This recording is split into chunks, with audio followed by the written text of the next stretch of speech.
Play the game it's from, too. Never played it, but I heard it's good. I have a buddy who owns a copy. I haven't played it yet. Oh, really? Yeah. That's actually kind of rare for people that own copies. He bought it off eBay. But anyway, we have a match going on. Oh, Kirkq. I don't think he wanted to F smash there. At that percent, it doesn't lead to much. Caleb's tag chases have really been on point today.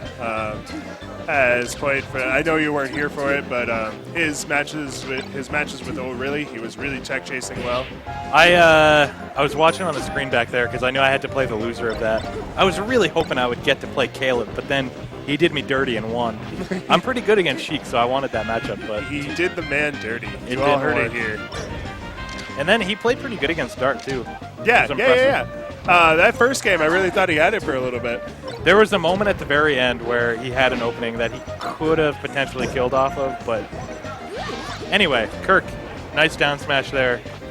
Cleans up that stock. Yes, yep. Got a sweet spot there. Otherwise, you make it really, really easy for Sheik.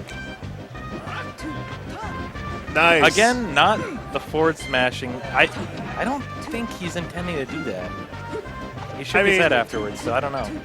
Forward smashing in the neutral doesn't seem like anything anybody wants to do. Yeah, and there was just a down smash there too. I wonder if he's using the C stick for aerials, if he's hitting it a little too early before his jumps. Hard to say. I'm not going to criticize because you can never tell what's going on. Nice. Good coverage by Caleb. Yep. He covered every option there. Except for maybe the tech away, right? Yeah. The other thing Kirk could have done to get out of it was drop a little lower and go to the ledge, because the down smash was really only covering the side beat to the stage. But still, it was a hard read, and it worked.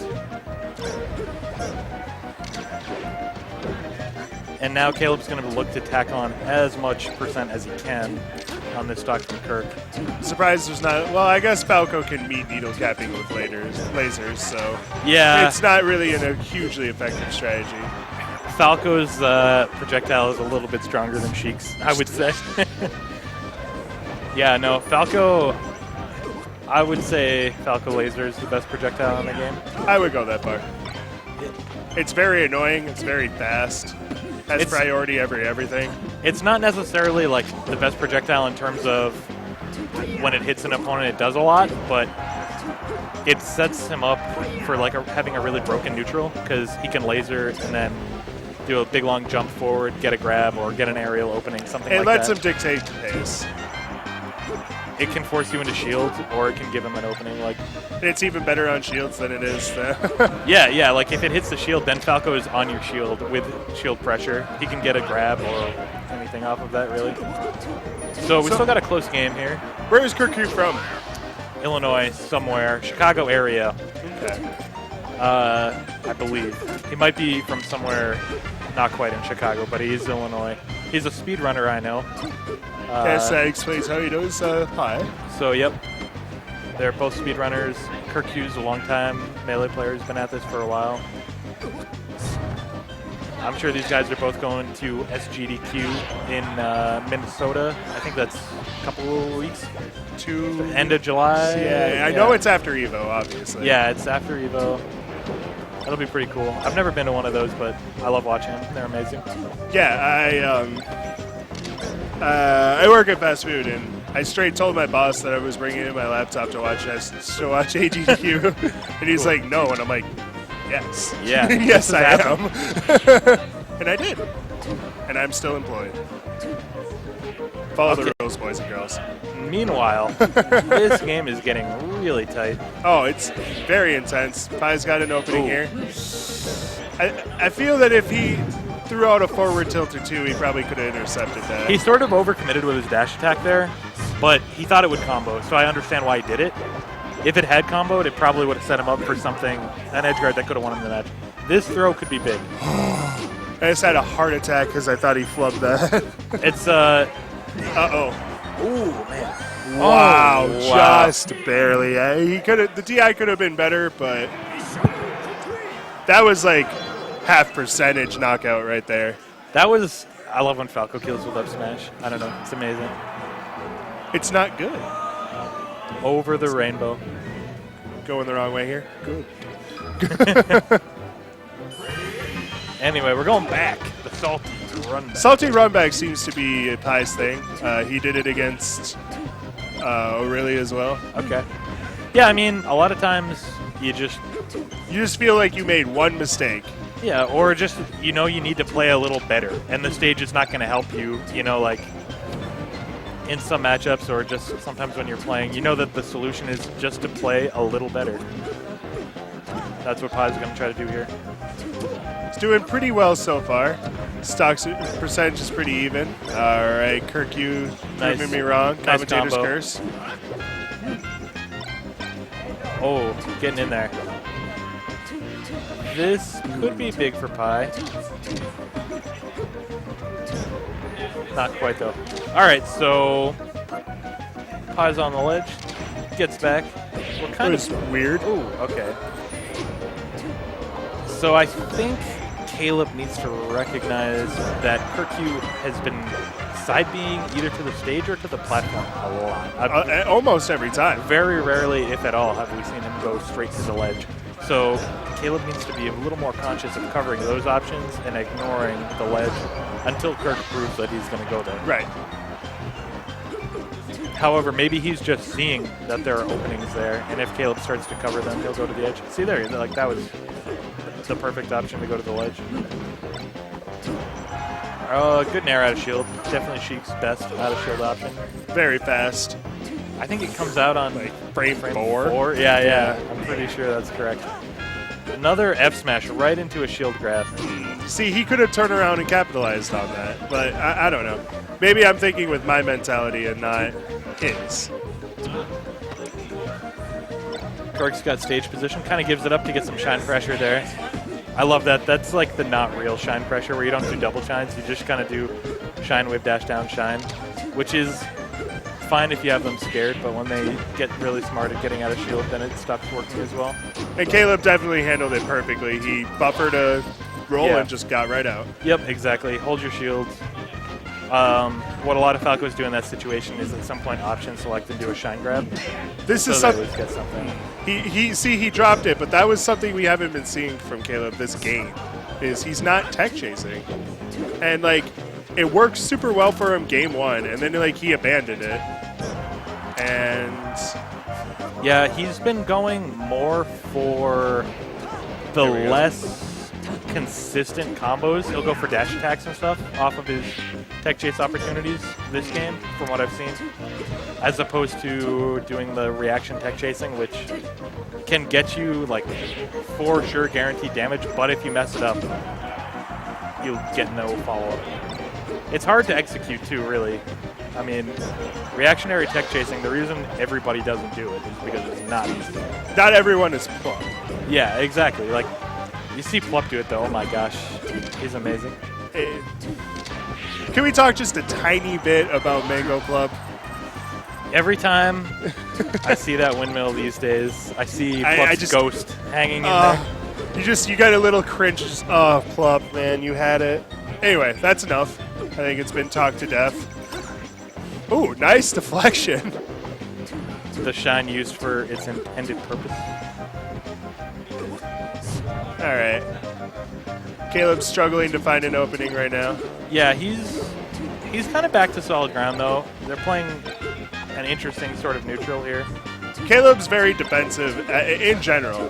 His Sheik likes to stick back and do a bunch of safe stuff. He likes to bait with wave dash back options. Like, if you ever watch his Sheik stand still, I use stand still as a very loose term, by the way. More often than not, he runs forward, wave dashes back, runs forward, wave dashes back. The treadmill, the Sheik treadmill. He really tries to bait out with that. He finds a lot of success with it. He closes. Takes a nice deep breath. Now would be an amazing time for a Pie concentration camp. Anyway. Ron not listening to me at all.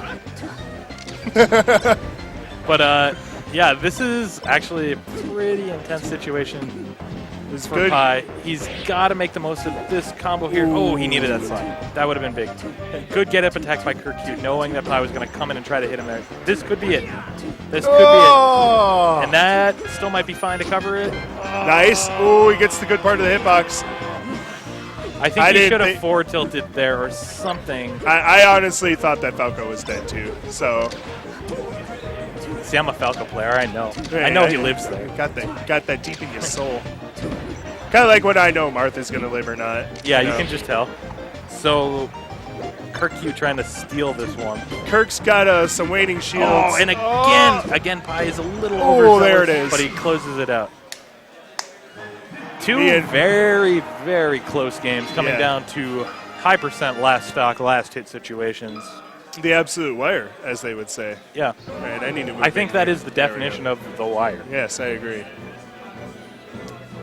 Let's see where Kirkq is going to try to take him. Yoshi's? Yeah, looking like Yoshi's. A small stadium. Don't really know who that prefers. You definitely got the added bonus of being, as Falco, is being able to just stifle Sheik's approaches. Yeah, I don't know. The thing is, when people talk about stages and one character winning or not, it kind of doesn't really take into account the playstyle of players. Like, I think Falco can win here if he's, like you were saying, stifling the other character's movement, really stays on top of him. The platforms are great for him to combo. He can shine you off the top if he gets a chance, and he can do a ton of damage really quickly. Ooh. On the other hand, he can't shoot his lasers as much, so his neutral game is maybe a little tougher. And what I was going to say, to contrast to that, Sheik also is the master at stuffing approaches. Her tilts were literally designed to do that.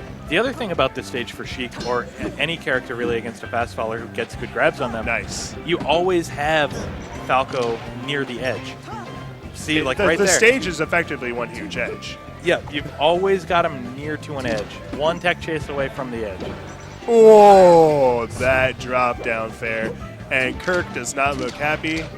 Yeah, no, keeping himself in it, doesn't look visibly upset, but sometimes you can just tell by little inflections that a player's not pleased. Yeah, well, I mean, I think he obviously wanted to do a lot more with that third stock. He's got a hard road ahead of him, but it's definitely not out of reach. Falco can obviously get a lot of damage real quick. Ooh, nice shine. He just straight called that roll. He didn't even move. Yeah, I'm going to have to say that this counter pick, thus far, 2 minutes in, has not worked really better for Pi than it has for Kirkq. There it is. Falco, it's easier to get, he can't run away from you as much on this stage. So, like I said, if you play a defensive style Falco, this is maybe not the best stage for you. If you play the aggressive style Falco, you don't use a lot of lasers, you just like to be right on top of your opponent all the time, then Yoshi's is amazing. I think you see someone like Westballs come here, and it makes sense. Right. Great counter. I was gonna say, I think someone like Westballs or like PPMD, and that's two very opposite sides of the matchup, right? Like, Westballs is going to go in, and he's just going to be aggressive. He's going to do what I said earlier. He's going to stifle you and just combo you till you're dead. On the contrast, PPMD can do that, but he's much more methodical, and he creates his distance and keeps his distance. Is the best way I can think of to describe it. Is this best 3 out of 5? No one's getting up. It's losers quarters. Losers quarters? I guess. Run. I guess it is. Okay. All right. So whatever. Who cares? More melee. Yep. So Kirkq is picking to Pokemon here, which another good Falco stage, but this one kind of gives him more space horizontally to stay away, use lasers, and choose when to approach. And I think this might be a better counter pick for him. Let's see how it works out. You're definitely seeing more of them, and they're definitely working. I mean, look at the percentages. Yeah, it's still early. One good tech chase and he could be dead, but he just didn't turn around. He got stuck in his dash. Yeah, he needed a pivot there or something. Didn't quite get a good narrow shield from Pi.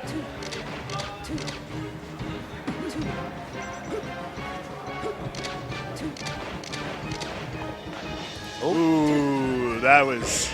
And a fair. That is almost...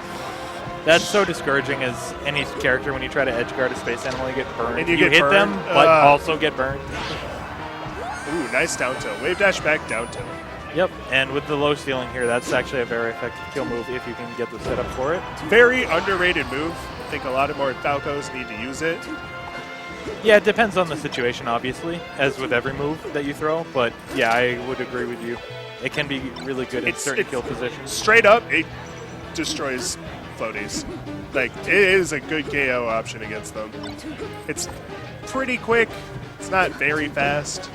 Doesn't have a ton of cooldown, but it hits hard. The biggest problem with it against floaties is the situation where you have to get it. You know, like if you're facing a Peach, it's not that great because you have to be holding down. You're just going to get down You get crouch canceled. Yeah, it's not good. And Puff very rarely will be on the ground in a position for you to use it, but like as a rest punish at high percents. Barth, it's pretty decent against too. Oh, that should be death. Yep. Good, good. I think it was a jab or a forward tilt there that he caught him out of the side B with. I think it was a forward tilt, but I'm not positive. Chat, was that a forward tilt? Ron, tell me if the chat tells me if it was a forward tilt. We got the whole Event Horizon crew on this, boys. Okay. Caleb sort of missed that edge guard there. I think he could have closed that one out and really given himself a lot of momentum. Oh, nice forward smash. Yeah, that was just a hard read. I love run pass forward smash. Like, it's just, it looks so awesome. Well, yeah, that's like, I mean, that's like a Marth thing to do, right? But Falcos can do it too. Right. I don't know. It's something about the way that like forward smash's animation is. Like I could actually see someone doing that like in a fight, like just running past him and just turning around and roundhousing him. Yeah. Ooh, nice forward air. He really knows that hitbox. He really likes the top part of it, like the part where her hand's like coming through. Right. That's what I've noticed. That he likes to set that angle up. I think that's where he's most familiar with it. So I think Pi really has all the momentum here at this point. You know, he lost game one, but he's won 2 in a row, and he's got the lead here. Oh, okay, good stuff. I thought Kirk was going to be able to kill him off the top there. Maybe he should have shined? I'm not sure. That setup earlier was a down tilt. Oh. Down tilt to fair, which makes sense. Yeah, that actually makes the most sense. Yeah. This could be it. Stage transforming kind of slows things down. Oh, that shield is tiny. Yep. And good game. There it is. Kirk looks... Good. Kirk like had this moment where he looked upset and then he just started laughing. So it's all good.